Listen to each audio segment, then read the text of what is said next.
Assalamualaikum, salam sejahtera kepada anda semua yang sedang menyaksikan Sembang Euro kali ini. Macam biasa, aku Apai, ini Mamu, ini Hus dan juga ini Bola. Tapi untuk Sembang Euro kali ini bukan nak cerita pasal bola ni. Bukan. Kita nak cerita pasal Sembang Euro. Jadi, ke mana bola ni? Kita lempak balik. Pulangkan balik.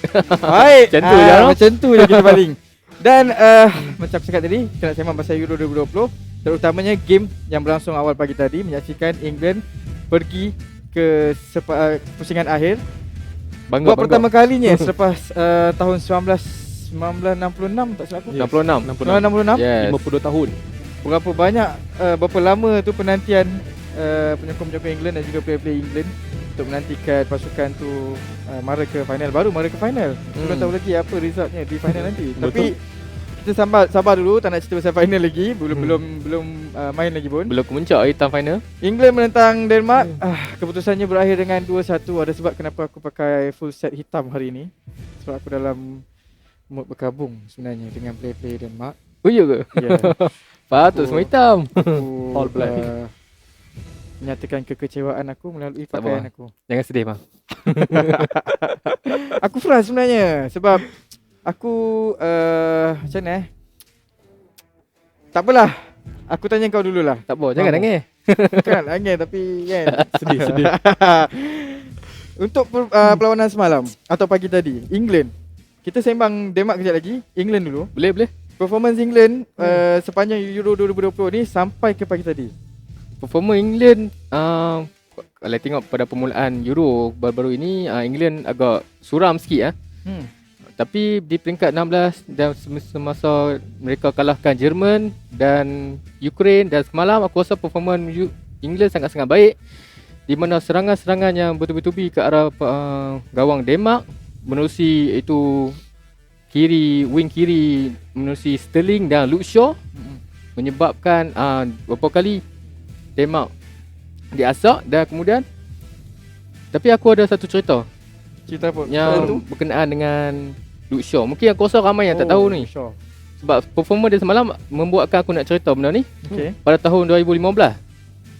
Pasal tu dia bermain dengan Manchester United. Sekarang pun masih bermain lagi. Di pasal perlawanan menentang PSV Eindhoven, dia kaki dia patah. Okay. Kaki dia patah dua tempat masa tu. Dan dia merasakan masa tu karier dia mungkin musnah. Kerana dia tak pasal menunggu 6 bulan untuk mengetahui bahawa kakinya adakah boleh bermain semula atau tidak. Hampir give up lah. Hampir give up. Tapi So, disebabkan oleh dia kata orang sekeliling dia bagi semangat yang kepada dia, dan dia berjaya untuk kembali pula ke atas padang. Dan walaupun dia agak struggle masa 2018, dia banyak mendapat kritikan daripada coach iaitu Mourinho, yang banyak yang mengkritik dari segi permainan dia. Walaupun kalau hampa tahu perlawanan di antara England menentang Ukraine baru-baru ni, Mourinho pun juga mengkritik dia. Dia kata Luke Shaw ni hantaran kurang tepat, hantaran tak apa bagus main. Tapi walaupun dia buat assist, tapi Mourinho still kritik dia. Dia pun heran kenapa Mourinho still kritik dia ni. aku rasa Mourinho nak build semangat dia kot. Mungkin lah. Tapi aku rasa sebab aku teringat kata Pak Lu semalam. Okay. Iaitu Yang mana satu? bola sepak kena tengok daripada gol, bukan hantaran. Walaupun hantaran ke laut macam mana pun, tapi kalau player yang dihantar tu buat menjadikan gol, itu tetap assist. Marah Mourinho Gerap. Okay. Kita hold jap Mamu Hus. Denmark. Okay. Denmark bagi aku cukup bangga dengan Denmark. Permainan yang disembahkan pemain Denmark walaupun kalah 2-1. Aku tengok player Denmark semalam tadi betul-betul kata mereka dekat dekat separuh akhir betul-betul tunjukkan aksi yang sebenarnya Denmark ni walaupun dinamakan ataupun digelar tim underdog, tapi malam tadi dia tunjukkan Denmark bukan tim underdog. Sedangkan kita tengok aku mula-mula expect lah England yang England membuatkan jaringan gol pertama di awal minit bawah 10 minit, tapi rupanya minit yang ke-30 player Denmark melalui Dagmar Damsgaard Mikkel minit ke-30 menjadikan gol melalui sepakan percuma. Kita tengok itu bagi aku memang satu-satunya sepakan yang baik dan cantik, menyebabkan brilliant free kick semalam. hampir-hampir membuatkan keeper tidak dapat berjaya menangkap gol tersebut. Betul. Aku Aku setuju. Cuma macam aku cakap tadi, aku frust sebenarnya bukan apa sebab Damsgaard dah membuka jaringan Betul. untuk perlawanan tersebut, dan aku rasa itu satu sinar kepada penyokong-penyokong macam aku lah. Bukan aku nak kata aku fan pada Denmark, tapi aku nak tengok tim yang unpredictable untuk Betul. mara ke pusingan akhir ni. Betul. Dan dalam kes ni Denmark lah kan, obviously. Cumanya bila dah seri and aku nampak coach Denmark dah ubah taktikal, Betul. saya tak langsung aku rasa itu menjadi salah satu kesan kenapa England boleh dapat penalti. Sebab Mungkin. terlalu banyak defensif. Mungkin. Kan? Sebab turning point yang aku tengok Denmark mula kurangkan serangan di masa coach Kasper mengeluarkan Mikkel Damsgaard.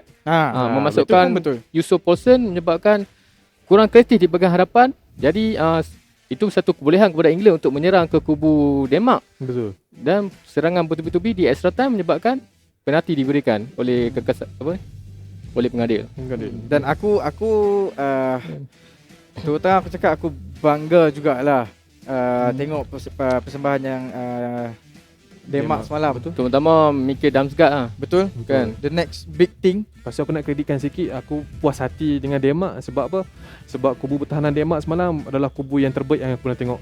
Sebab setiap player Denmark, kubu dia akan marking setiap player England bila asalkan yang berlaku. Kita tengok Raheem Sterling tak lepas, Luke Shaw pun ada yang terlepas. Lepas tu dengan Rice Philip pun hampir-hampir cuba untuk memecahkan kubu pertahanan Denmark. Tapi pemain Denmark berjaya untuk clear ataupun untuk tidak membagikan player England menjadikan gol. Tapi aku agak terkejut dengan coach Denmark iaitu Kasper Halman memberikan free kick kepada wonderkid baru berusia 21 tahun iaitu Mikkel Damsgaard.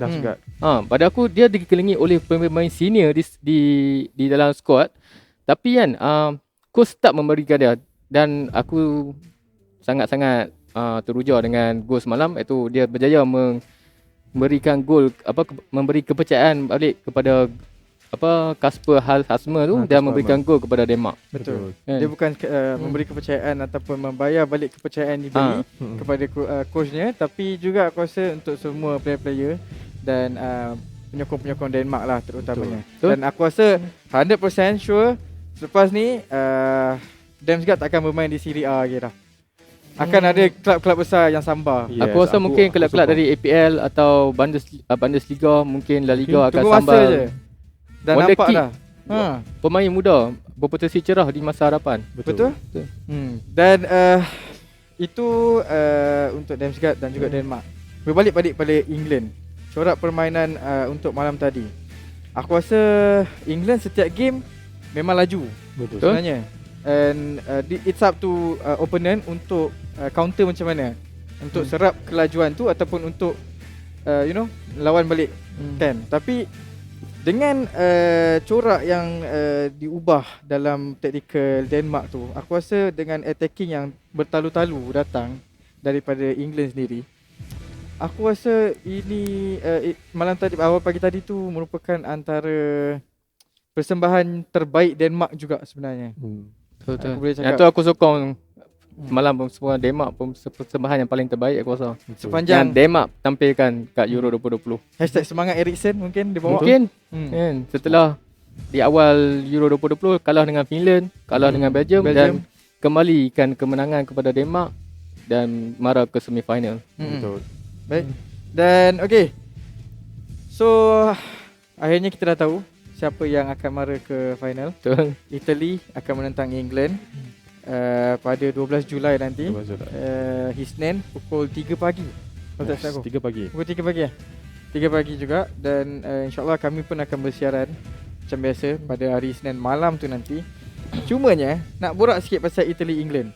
Prediction Aku ramai tak, aku cakap terang ramai orang yang aku baca komen dekat social media menyatakan Italy akan pergi. Walaupun ramai yang kata peminat-peminat England ni dengan hashtag it's coming home. It's coming home. It's finally It's coming coming home. home. Football's coming home guys. Yes. Tapi just final je lah. Aku ajar. Aku tak sapu tu. Tu apa-apa cari mamu ah. Tapi prediction lah untuk Italy England. Aku rasa Italy akan menang dengan kesudahan mungkin jaringan tipis aku rasa sebab kedua-dua pasukan sama kuat dan tapi kelebihan kepada Italy memenangi perlawanan nanti. Hus macam mana? Kalau aku predict Italy England, macam biasalah aku ni predict yang bawah-bawah yang tim yang Italy nampak goh dah. Nampak power, dan England ni power sikit pada Italy. Tapi dua-dua tim ni agak power. So Power sikit lah nak menang kau.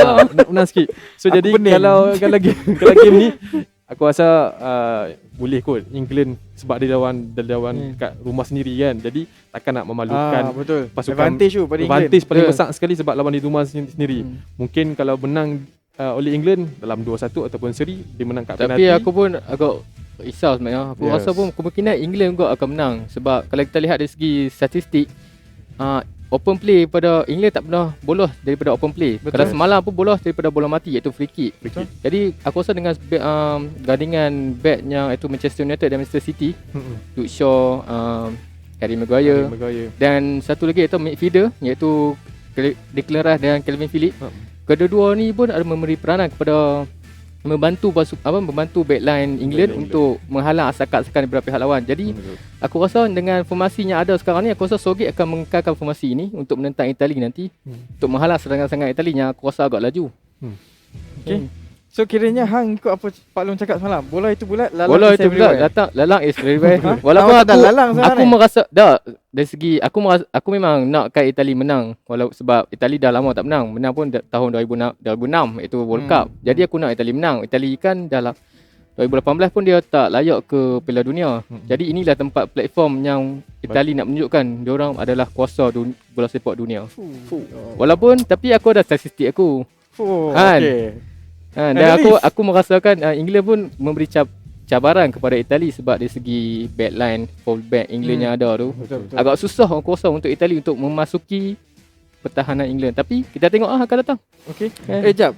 Sebelum kita di minit-minit akhir ni, sebelum kita akhiri Semi Euro kali ni, aku nak recap balik pasal game bagi tadi. Aku terlupa satu benda, iaitu penalti. Yes. Penalti tu kontroversi Penalti tu kontroversi. Kalau tanya aku kurang setuju yang itu adalah penalti. Sebab aku rasa it's just a normal contact, and kalau benda tu happen dekat luar daripada penalty box, benda tu tak penalti foul. tak foul.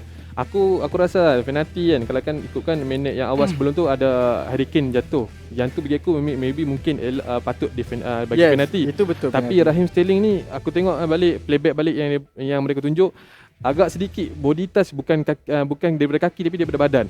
Sedikit tapi terjatuh dalam kotak penalti. Tapi angle kamera tu tricky, a bit tricky.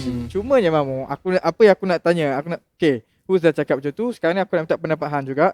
Kita tahu ada VAR dan semalam punya decision referee buat based on referee yang jaga dekat VAR dan inform dia melalui earpiece. Okay, so referee tak pergi tengok VAR screen sendiri untuk menilai semula kejadian tu. Patut ke tak patut? Aku rasa semalam penalti tu patut sebenarnya sebab ada sikit kontak daripada pemain Denmark yang berjersey nombor 5 tu menyebabkan Raheem Sterling jatuh. Normal contact. Memang normal pada contact. aku lah, tapi tanya aku normal contact lah. memang normal contact, tapi mungkin pengadil tu berfahaman kontak yang dia buat oleh pemain Denmark tu agak keras dan Raheem Sterling mungkin ada dive sikit dan menyebabkan penalti diberikan. That's why aku tanya soalan aku, kenapa referee tak melihat sendiri visual di VAR? Aku rasa mungkin tu maybe di kawasan kotak penalti tu adalah kawasan area yang sensitif. Kalau even body touch sedikit kan boleh menyebabkan penalti dapat di antara satu pasukan. Itu yang bahaya. Pasukan yang bertanding yang ada VAR ni perlu berjaga-jaga di dalam kotak penalti. Betul. Sedikit touch pun kalau referee dianggap foul, benda tu akan foul dan penalti diberikan. Betul. Okeylah. Lagi-lagi pun semalam bagi aku Raheem Sterling ni dia kecil banding dengan play-play lain. Jadi macam ni dia buat Raheem Sterling. Raheem Sterling kecil bagi aku kan. Sebab bila dibandingkan dengan play-play dia bila dia nak cuba buat satu cilok ataupun asakan untuk cuba melepasi player Denmark, ibarat di bawah ni player Denmark tinggi ni. Tapi itunya style Raheem Sterling. Kalau hang ada tengoknya geng-geng Manchester City, Raheem Sterling akan buat macam tu. Kalau dia rasa dia tak lepas tu, ada sentuhkan sentuhan sikit kat dia akan terobohkan badan dan Rahim angkat penalti. Itu aku rasa karakter dan juga taktik karakter Rahim Sterling. Yes. Player sendiri macam-macam ni kan. Setiap especially striker yang akan sentiasa berada dalam penalty box. Masing-masing ada akal sendiri lah orang kata. Kan. Okay, so aku okay lah, aku terima jugalah explanation from korang juga. Cuma itulah benda dah jadi. Tapi semalam pun ada ikut satu kes yang sepatutnya penalti kepada Harry Kane, tapi pengadil tak berikan penalti. Aku tak tahu kenapa VAR tu function untuk apa, aku tak tahu. Aku rasa referee semalam ego lah. Mungkin lah. Dia tak nak tengok VAR tu. Aku rasa macam referee tu kurang alert dengan dia kurang communicate dengan VAR yang jaga tu. Dan aku kat rumah aku tengok sepatutnya dia penalti. Memang kat rumah, kalau kat mamak kena saman lah. Kat mamak aku lari dulu lah. Sambung apa dia tadi? Aku sepatutnya memang penalti sebab pemain Denmark membuat satu tackle kat atas Harry Kane dan itu terterang satu tackle. Terpulang masing-masing dan apa yang terjadi sekarang ni kontroversi penalti tu telah dibincangkan di banyak platform dan juga ia menjadi satu kontroversi yang agak besar juga sebab ia membabitkan orang kata prestasi pasukan. Yes. Okay? Kalau tak ada penalti tu mungkin result dia lain. Betul. Mungkin perlawanan tersebut membawa Denmark dan juga England sehingga ke penghujung minit minit tambahan extra time dan juga sepakan penalti. Yes. Dan mungkin di sepakan penalti lain pula cerita dia. Kan? Betul. So tak apalah, benda dah jadi kan. So kita terima je apa yang ada. Cumanya untuk pusingan akhir nanti aku mengharapkan kejutan demi kejutan dan juga aksi yang betul-betul entertaining dari kedua-dua pasukan, Italy dan juga England. Baik. Aku rasa tu je untuk Sembang Euro kali ni. Aku pun tak nak cakap panjang. A bit frustrating untuk semalam. Sedih lagi tak habis. Lepas ni sokong mana? England, Italy. Lalang is everywhere. So suka hati aku lah kalau sokong mana. Tengok macam mana nanti game pada hari Isnin nanti. Nanti baru aku decide nak sokong mana. So I predict Italy akan menang tipis. England menang tipis juga. England underdog lah. Ini bukan underdog. Okay. Baik, aku rasa sekian tu saja daripada kami Sembang Euro untuk episod kali ini. Dan jangan lupa share dan juga like serta nyatakan siapakah yang akan menjuarai Euro 2020 kali ini di ruangan komen bawah ini. Baik guys, untuk itu aku rasa sekian saja Sembang Euro kali ini. Kita berjumpa lagi di episod final Euro 2020 pada 12 Julai, iaitu bersama dengan hari Isnin minggu hadapan. Sehingga berjumpa lagi, aku Apai, Mamu dan juga Hus. Assalamualaikum. Ciao.